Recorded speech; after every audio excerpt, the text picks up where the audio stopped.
Elevation in boiling point को समझने के लिए एक कंटेनर, उस कंटेनर के अंदर वॉलेटाइल सॉल्वेंट, इस वॉलेटाइल सॉल्वेंट में ऐड करेंगे नॉन वॉलेटाइल सॉल्यूट, तो हमें मिलेगा बाइनरी सॉल्यूशन।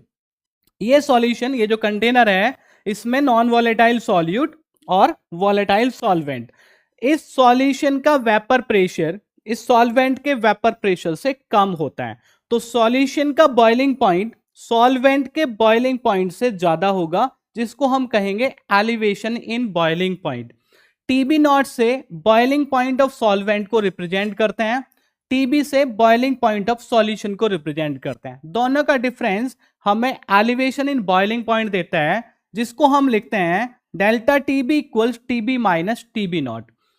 जितना ज्यादा सॉल्यूट होगा एलिवेशन इन बॉइलिंग पॉइंट उतना ज्यादा होगा। इसका मतलब यह हुआ कि जो डेल्टा टीबी है, delta TB that is elevation in boiling point है, that will be directly proportional to the molality of the solution.